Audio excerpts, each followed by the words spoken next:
Voici à quoi ressemblait le Stade national de Varsovie en 2007, lors de l'attribution de l'Euro 2012 à la Pologne et à l'Ukraine.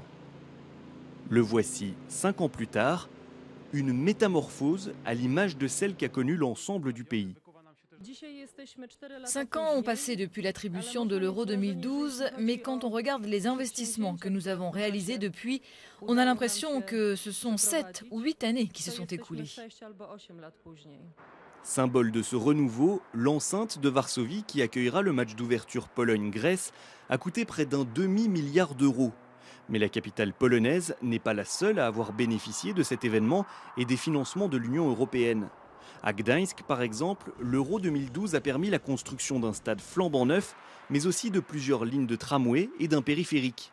Coût total des investissements, 1,2 milliard d'euros. S'il n'y avait pas eu l'euro, on n'aurait pu réaliser que la moitié de nos projets. C'est ce qui était initialement prévu avant 2007, soit un budget de 600 millions d'euros. Les deux autres villes hôtes de l'euro en Pologne sont également en chantier. À Poznań, une nouvelle gare ferroviaire ouvrira au moment de la compétition et une nouvelle ligne du tramway express sera mise en service avant la fin de l'année. À Wrocław, en plus du nouveau stade de 45 000 places, un terminal aéroportuaire d'une capacité de 4 millions de passagers par an a vu le jour.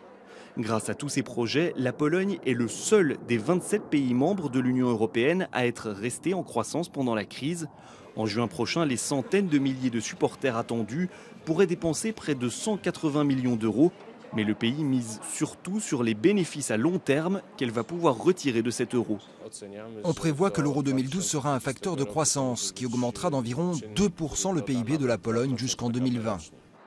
Il faut dire que moins de 5% des investissements liés à l'euro sont directement dédiés au stade. Quand le coup de sifflet final sera donné début juillet, des dizaines d'autres projets comme la construction d'autoroutes resteront à achever.